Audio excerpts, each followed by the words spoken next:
Deci suntem în Poiana Crucii, exact înainte de mănăstire. Aici au avut loc lupte. Miezul luptelor. Pe drumul ăsta era direcția principală de atac. Un drum de căruță pe care rușii cumva l-au aflat prin trădare, probabil. În această poiană primele tranșei românești erau deja depășite. Și urma ca următorii 2 km până în vârful dealului, tot o trecut. Și pe stânga și pe dreapta. Da, deci pe drumul ăsta și pe celălalt, paralel cu acesta, veneau camioanele cu întăriri. Cu întăriri din spate. Iar aici, în stânga, părăsim drumul și mergem spre Poiana Linguradului. Sunt și Izlazul Slatin. Râul Culeșa, l-am traversat și ne îndreptăm spre zonul Izlazul Slatinei, unde au fost lupte. Dealul Lepăda, Deci Poiana armata rusă Linguradului, Izlazul Slatinei. Am orientat spre Borta Dracului. Ce vreau ei să facă? Ei vreau să ajungă la înălțimea 967, ca unii se vede în partea dreaptă dealul, în spatele Mănăstirii Neamț. Și acolo știau ei că se poate trece în depresiunea Neamțului. Deci, acolo în vârful dealului era dealul Bombeac, nu? Era armată română. Bombeac era denumit de localnici din Oglinz. Denumirea de Bombeac nu e la Nemțușor. 2 ani, prieten cu mine. Și au luptat aici în zona fântânii de Slatinul și au scăpat pentru că a fost împușcat. Au avut o plovără de lână trimis de părinții lui. O ce? Un plovăr de lână care era mică, îl strângea. Plovărul de lână pe el, o strâns corpul și nu a făcut hemorăgia mare. Deci îl strângea bine și până au trecut gloanțele prin gât, prin număr, prin plămâni, pe sub coastii, vreo 4 locuri. Faptul că îl strângea așa de tare, au avut șansă să ajungă să fie salvat. Că dacă hemoragia era mai mare, nu mai scapă. E clar. Și un plovăr rău, mic, strâmt, cum era tânăr. Luptele s-au făcut aici. Tranșeul românesc e pe acolo. Dacă mergem acum, uite așa prin copaci au scați, găsim tranșeul românesc. Armata rusă în atac, Poiana Brusturi, dealul Lepăda, Poiana Linguradului, Izlazul Slatinei. Armata română aștepta la marginea pădurii, primul rând de tranșei, al doilea rând de tranșei pe creastă. Pe creastă. De fapt, nu era al doilea, era al treilea, al patrulea, nu știu, tot în retragere erau.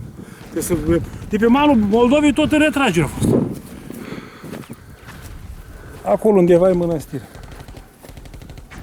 Suntem în marginea pădurii. De pe Izlazul Slatinei, vede Poiana Linguradului. Cartierul Linguradilor acolo în față. Poiana Linguradului, cartierul Linguradului din satul Oglinz. Armata rusă a atacat pe linia stâlpilor de curent din fața noastră. Vineau din față, da? Așa. Și a intrat în păduri. A intrat în păduri, unde era un aliniament. Alimentul de românesc de tranșei în apărare, este în fața noastră peste cordonul sanitar la 3 metri. Deci nu, ăsta e cordon sanitar silvic, să nu furi lemn. E din anii noștri. Așa. Dar tranșele sunt dincolo, se văd la câțiva pași. Și tranșele astea au mers marginea pădurii roată până la fântâna de Slatin. Până aproape de dealul cetății. Toată pădurea a fost. Deci tranșele la margine. O să vedem și tranșele de sus. E destul de clar. Deci un alt cuib de mitraliere, urmele vechiului tranșeu, acoperiți de pământ, crengi, frunze. Da.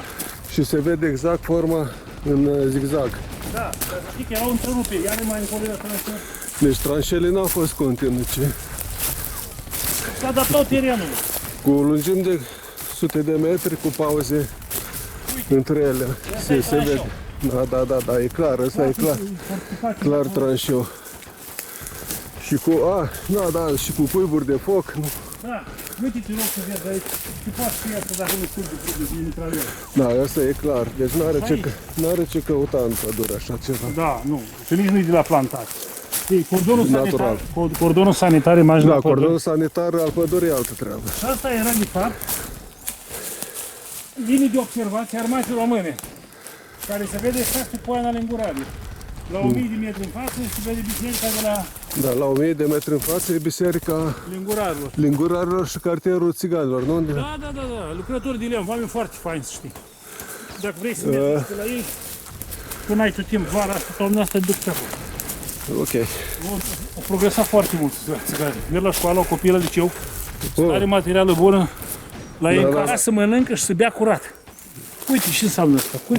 Da, cuib de mitralier, e clar. Poiana Linguradului, la Poiana, de la marginea Brusturilor, urcau în atac. Zonele astea de atac au trecut, și pe aici au trecut peste alineamentul românesc și au urcat înspre Căprălii. Deci, în față e zona de atac dinspre care veneau rușii. Pe Izlazul Slatinei, în dreapta cum ți arăt eu, este fântâna de Slatin. Pe lângă fântâna de Slatin este un drum care acum este împădurit de păduri, un drum forestier, care se chema Drumul Armatei. Acel drum armatei ruși urca cu tanchetele până în culmea dealului și s-au întâlnit cu unitățile care au spart frontul aici. Extraordinar. Și au făcut un clește. În spatele dealului erau motoarele rusești a tanchetelor, tranșele românești între ei și de aici rușii au prins. Pe unii au prins ruși în partea asta, la alta, alții au apucat să se retrage. Cert e că, din cauza băritului de mitraliere în vârful dealului, armata română de pe linia tranșei nu auzit că ea vin prin spatele. Noaptea. Bum, bum, bum! S-au trezit cu tanchete la 50 de metri pompanii românești. Și a fost ușor să se spargă frontul. Deci de aici au început spargerea frontului, la primele retrageri.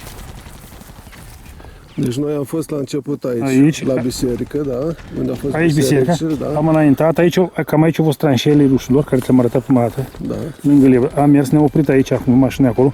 Am luat-o pe aici, pe la Poiana Lingurealor. Poiana Lingurealor, da. Deci Poiana asta. Și noi, Poiana Slatinii mai încoace. Noi suntem cam pe aici. Acum, da, la marginea pădurii. Așa. E aici Poiana Lingurealor. Dar am desenat urât, nu am desenat la scară, am să fac la scară.